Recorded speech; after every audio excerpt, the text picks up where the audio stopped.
Every day you wake up, you open your eyes and see this movie that plays from the inside of your own head. Don't worry about me, I will get up from the bed eventually. Anyway, this movie is called your life. This movie seems to change depending on what you're doing, where you are, how you are, and even what you're thinking about. Everything that you have ever known, including everyone that you know, all of this was made possible because you've seen it from this movie that plays inside your head. And from this movie, one day, a thought comes up. What would the movies of other people look like? And then you start thinking some more. What if I was like Truman from The Truman Show? What if I was living in this big simulated environment where everyone and everything around me are actors, including my mother, father, significant other, and even my best friend? What if I notice no glitches in this simulated environment and I never realize that I am in a simulated environment? What if everyone and everything that I interact with are just zombies? They act exactly the way I expect them to act, but they have no movies that play inside their heads. They have no sense of consciousness. And then you wonder, how would I be able to tell that I am not the only conscious being in the universe? To attempt to answer this really big question, let's start with something very basic: the ability to make decisions. Almost all living organisms do seem to take decisions on a daily basis. Now, those decisions might just be reactions to changes in their external environment. It could be random, especially on an individual level. They could be optimal or suboptimal, but that's not the point of this discussion. The point is, choices are being made by living organisms.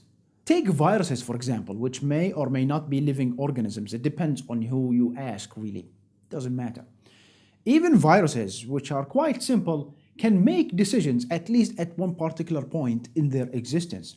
When you check something a bit larger than viruses, like bacteria, they have quite a few more options in terms of the decisions that they can take.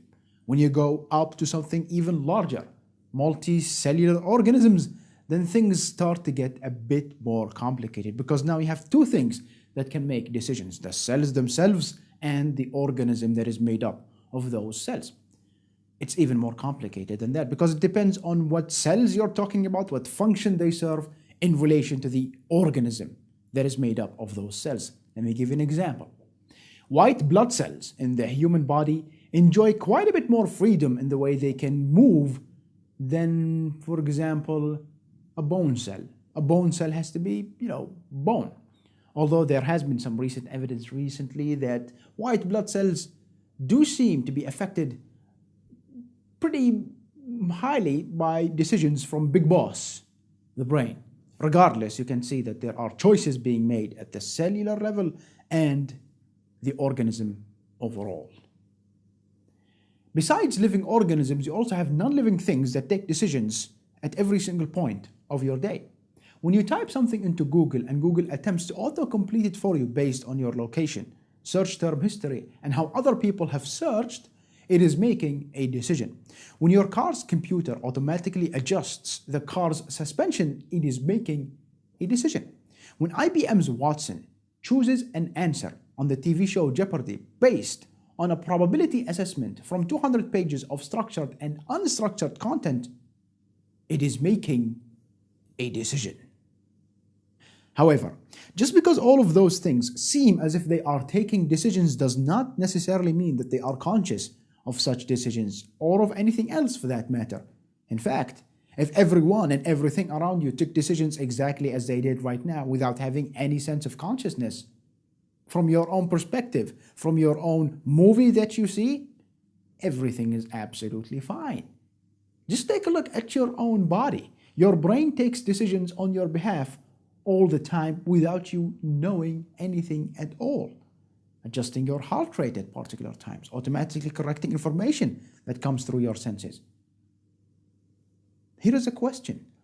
Why do you need consciousness then? If you can function exactly as a human would function, Why is there consciousness? Why do you see this movie? Before we delve into that, let's explore a few weird things about consciousness that don't seem to make sense at all. One of which is that consciousness doesn't seem to stay the same over time. Do you know what this movie that is playing in your head looked like when you were 6 months old? Probably not. Did you have a movie at that time that was playing inside your head? Difficult to tell. What about now? What does it look like now?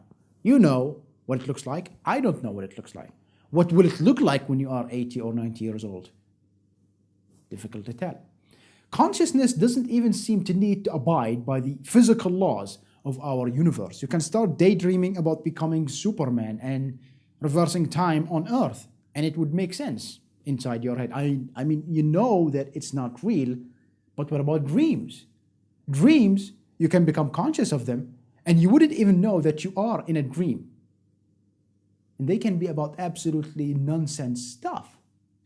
You can even mess with systems that give rise to consciousness, and consciousness, at least from the outside, seems to stay relatively the same. There are patients who have gone through hemispherectomy, where half of their brain was removed, but after a period of recovery, they do seem to function quite well. There is something called the hard problem of consciousness. In very basic terms, it is the following.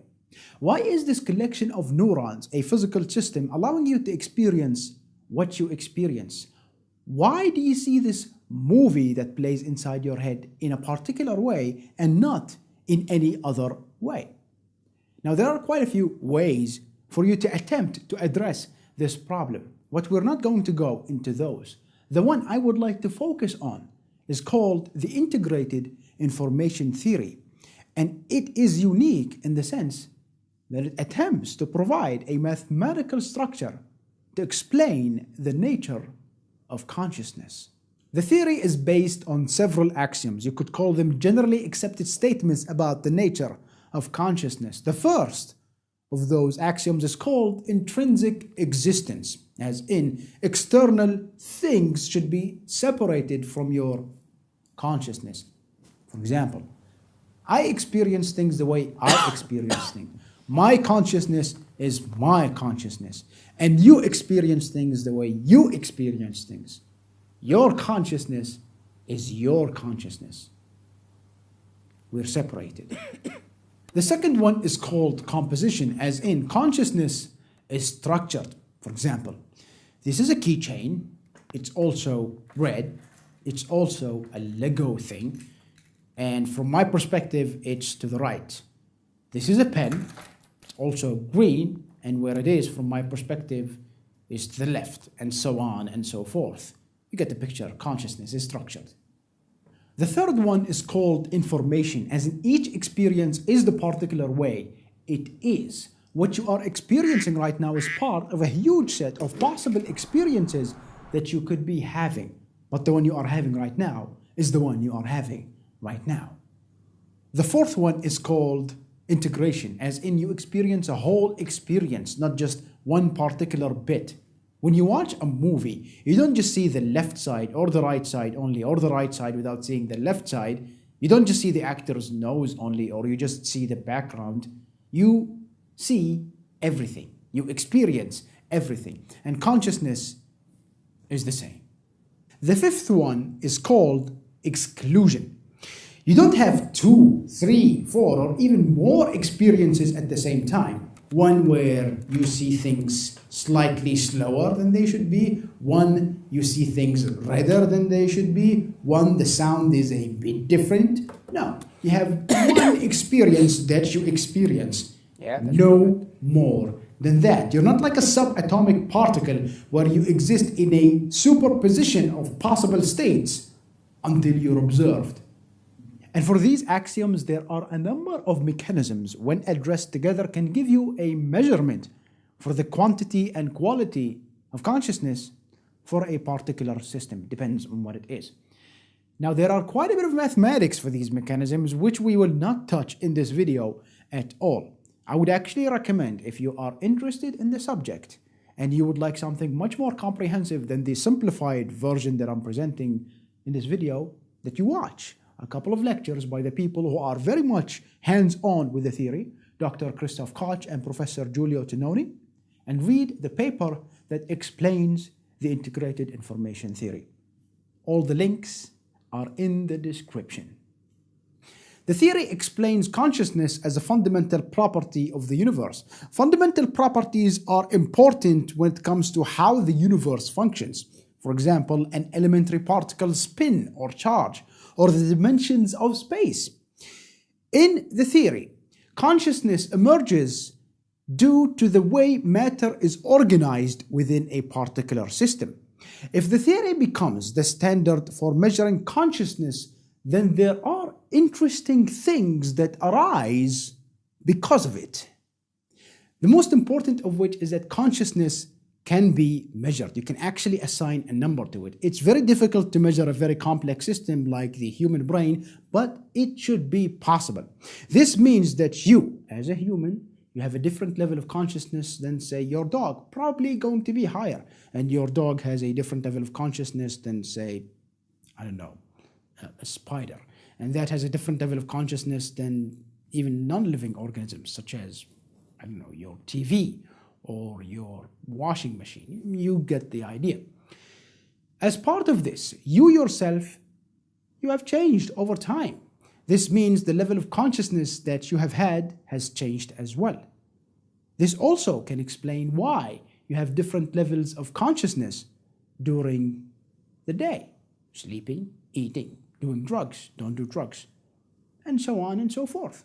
You get the idea. Consciousness can be measured. The fundamental nature of consciousness may have also created an opportunity for living organisms to evolve and organize certain parts of themselves to become more conscious, eventually leading to things like the brain.